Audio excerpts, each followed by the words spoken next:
I cannot not give out pieces of paper.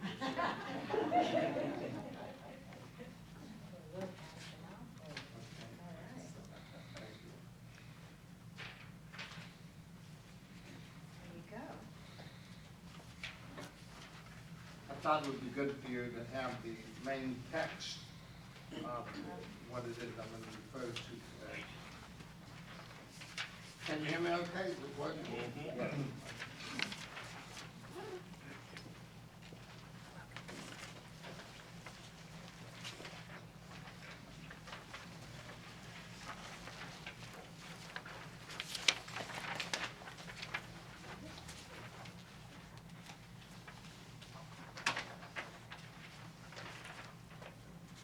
It's my, oh, the chair's gone. Oh, okay. Thank you. Yeah, no. Yes. Well, for one, it's my blessing and privilege to be with you today. Now that I've given you the sheet, I don't use it. So. It's so that you can have the main body of the text that I would like to share with you today. Let me back up a little bit as to what the context of this is. As you know, I'm one of the founders of the Interfaith Peace Project. We have a center in Antioch, California. But as of the present moment, we have a center in Livermore, Antioch, Pine Grove, California, and San Francisco, with perhaps 3 more coming online by the end of the year. A center simply means that we take a house or part of a house and dedicate it as a center for compassion, peacemaking, and welcoming to everybody from the pizza delivery person to a sophisticated meeting. Because as you know, the work of interfaith peacemaking cannot be something that's done when a few officials come together to represent the traditions from which they come. Like anything else, if we're going to take compassion, belonging, welcoming seriously, it's not what we do sometimes, it's what we do all the time. The practice of authentic spirituality, the practice of compassionate living, the practice of active listening must be integrated into every aspect of life. So sometimes, some of the greatest things we do are in the most inconsequential deeds, like going to the store to get a loaf of bread. Some of the greatest encounters that we have, some of the most momentous turning points in life happen precisely in life. Not when we run away, not when we go away, not when we idealize. Sometimes we have to come down off the mountain into the valleys of life so that we become the light that shines in the darkness rather than lamenting the darkness. So part of our work at the Interfaith Peace Project, or perhaps part of my work, since each one of the board of directors is involved in their own unique way as to how they outreach into the world. So the Interfaith Peace Project is a consortium of people who have their unique outreach. And we bless one another with our challenges and contribution from our life experience. One of the things that I am sort of dedicated to over the past period of time, the project, by the way, is now 18 years old. It was founded on September the 11th, 2001, 3 days before, September the 8th, 3 days before September the 11th. One of our focus is this: to go to the different sacred traditions, the sacred texts of different traditions, be they spoken in native languages or be they written, and to retrieve from them what contribution they make to what it is to be a human being. The great mistake that's made is that the Bible, or we should say, for example, the Torah belongs to Jews, the New Testament belongs to Christians, The Dhammapada belongs to Buddhists. The Rig Vedas belongs to Hindus. And our suggestion is, while these great writings may have come from a particular tradition, they manifest something about what it is to be a human being. And oftentimes these texts get completely lost because they have been so interpreted dogmatically, theologically, abstractly, and philosophically that they no longer inspire the vision of what it is to be human. Rather, they conspire in order to come up with ideologies that do the exact opposite of what the tradition was intended to do. So sometimes you hear people say, well, this is my faith. And then when you listen to them talk, it's not a faith, it's an ideology. It's not a way by which they open the door and enter into the world. Rather, what they create is baseball bats to beat other people with. And you ever see somebody with a Bible do this? Says here, says here, says here. Put down that Bible, step away, breathe.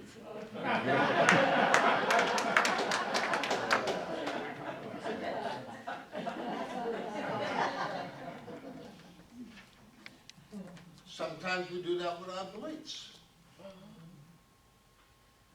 You see it today when you hear people say things like, well, America is ripped apart by different political philosophies.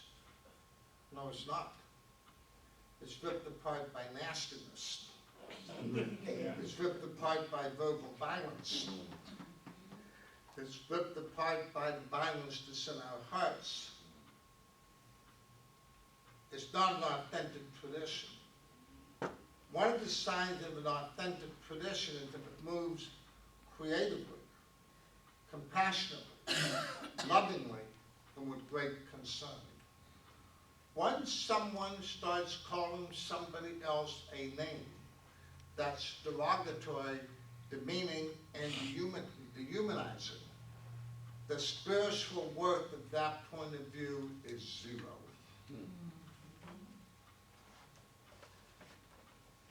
So today, I would like to take you to the Christian tradition, to the New Testament, and to the Gospel of Luke in particular.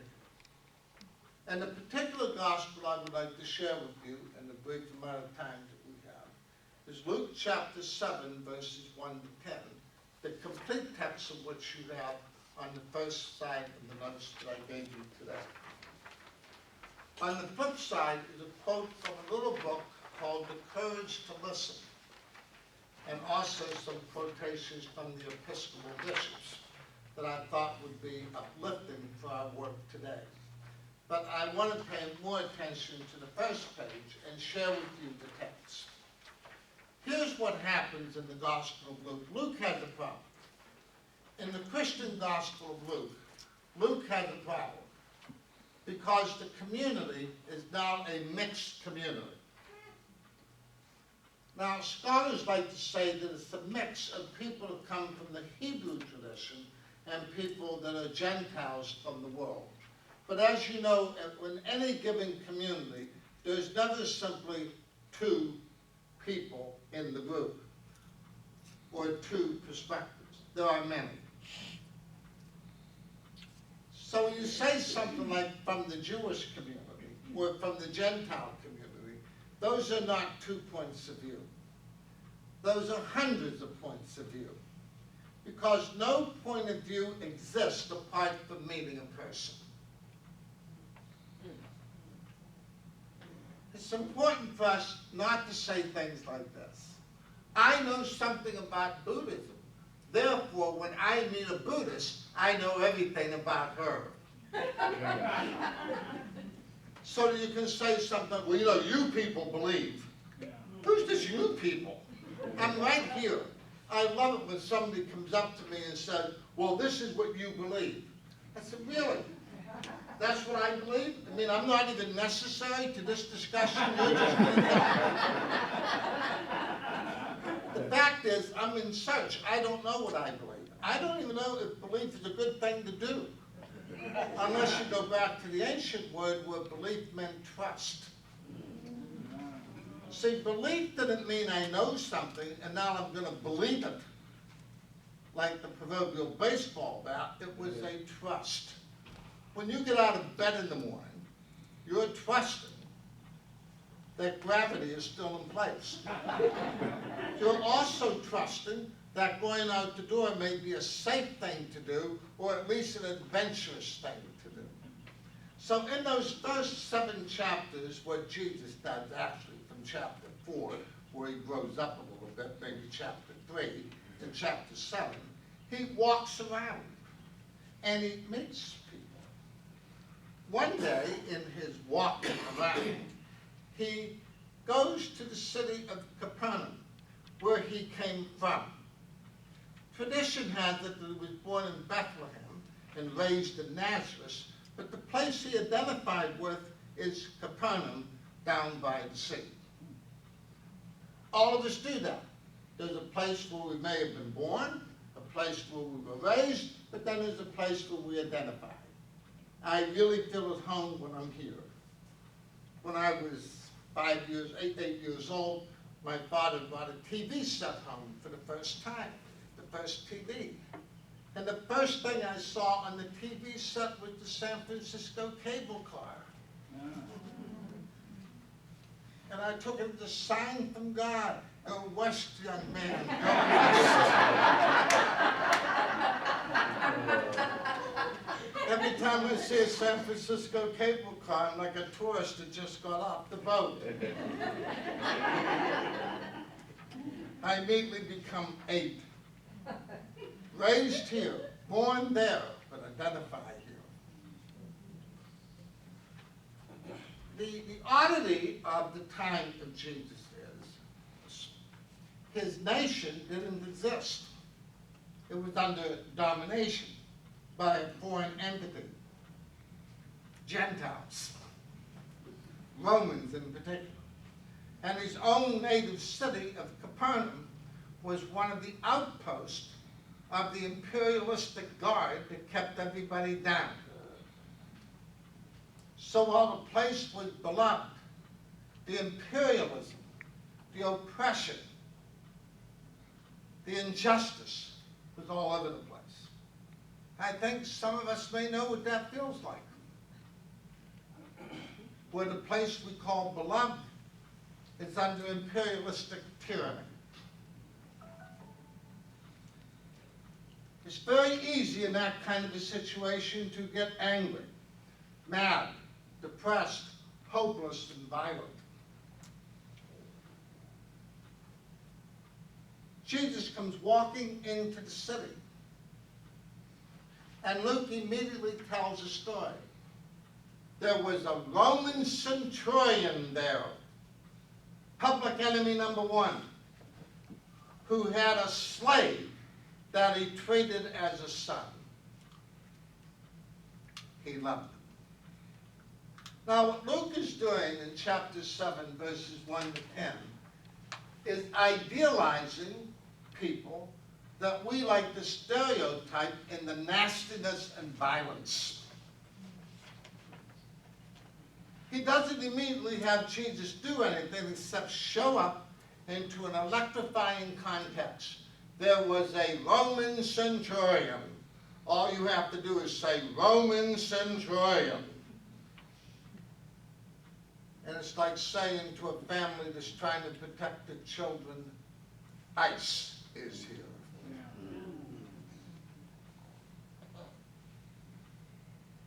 He had a slave that he loved. You don't love slaves? When the slave can no longer work, you kill it. And you get out of the market and buy another one. They're not even human. But not this Roman. Say the Roman centurion must be an idiot. Roman centurion must be an evil person.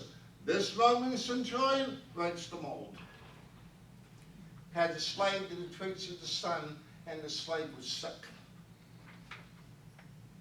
So the Roman centurion sent Jewish elders, his friends, What?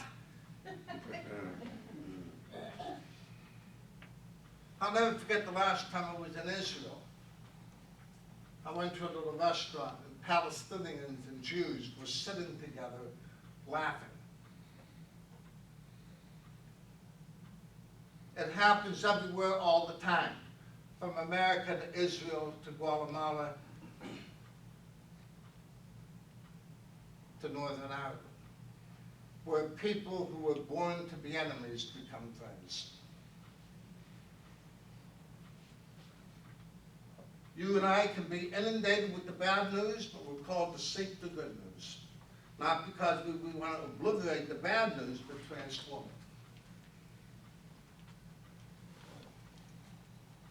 The Roman centurion had Jewish friends. The Roman centurion must have flunked centurion school. They're the enemy, they're the enemy, they're the enemy. The Jews must have flunked school. They're the enemy, they're the enemy, they're the enemy. They go to Jesus and say, he really deserves your help. He loves our people and even built for us a synagogue.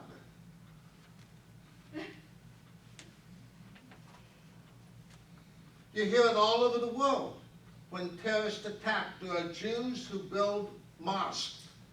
There are Muslims who build synagogues. There are people crossing over the borders all the time. You may not hear of it, but it doesn't mean it's not happening. You might not hear of the great love that's in this room, but it doesn't mean it's not happening. You might not hear of the great hope that's in the world, but it doesn't mean it's not happening. So Jesus went with them to the centurion's house. And when the centurion saw Jesus, he sent out messengers. Lord, I am not worthy to have you under my roof. Say but the word, and my servant shall be made well. The Gentile is now observing Jewish sensitivities in relationship to Jesus. Jesus hasn't done a thing. All Jesus did was show up. All he said was, I think I want to go home. You know how you want to go home? Say I want home. Maybe he has a little condo by the sea. He wants to take a few days down. Matter of fact, Luke even says in the Greek text, he went down to Capernaum. Do you ever do that? You say, I'm just going to take the afternoon off and do nothing meaningful. And then that's the day your life turns around. The doing nothing meaningful, Jesus goes home. Maybe he's going to stop at Target, pick up a few things, and rearrange the apartment. I don't know. Nothing momentous here. And suddenly he's in the intersection of people who ought to be enemies, being mesmerized by friendship and concern. A centurion who loves a slave like a son, and two people who ought to be enemies being friends in mutuality and compassion. And all Jesus is doing is, well, he's not doing anything. He's not centering, he's not gonging, he's not belling, he's not chanting, he's not centering, he's not levitating, he's not reading, he's not meditating, he's not journaling. He's just walking down the street. What?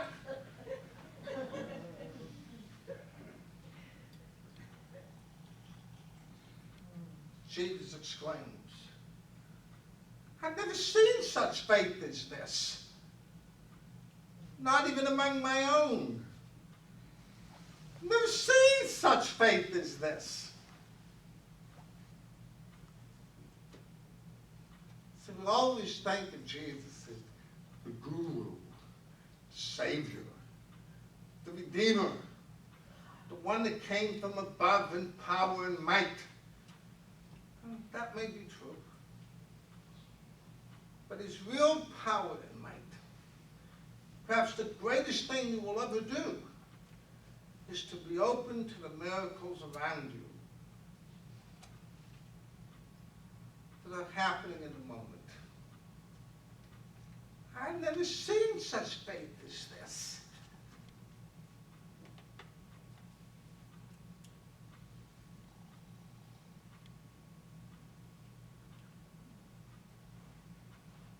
boy will live. Jesus never even meets the boy, never even encounters the slave, doesn't even see the centurion, doesn't even go into the room.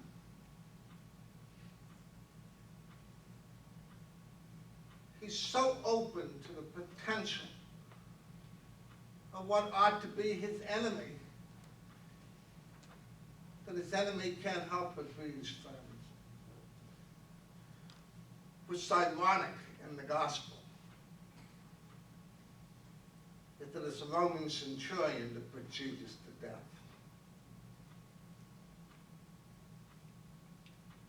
But while you might put me to death in the future, there's nothing stopping me from loving you now.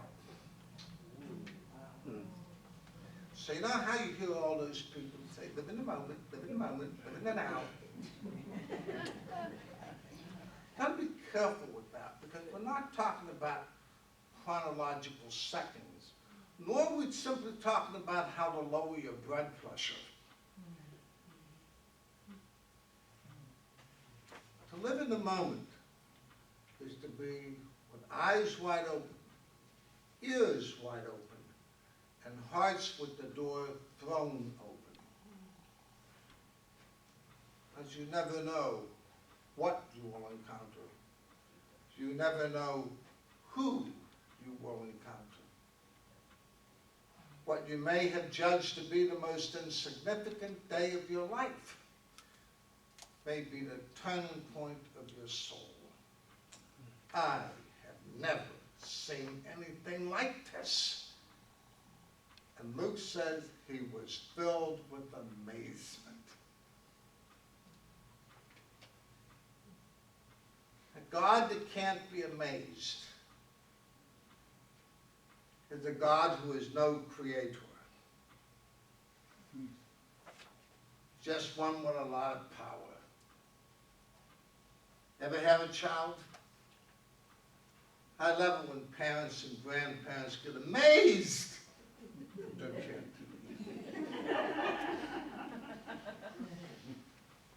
It's one of the most endearing things a human being can do, to be amazed. But to be amazed in a moment of oppression, to be able to be amazed in a moment of grief and heartbreak, sisters, brothers, that's amazing. Bless you, love you, always good to be with you.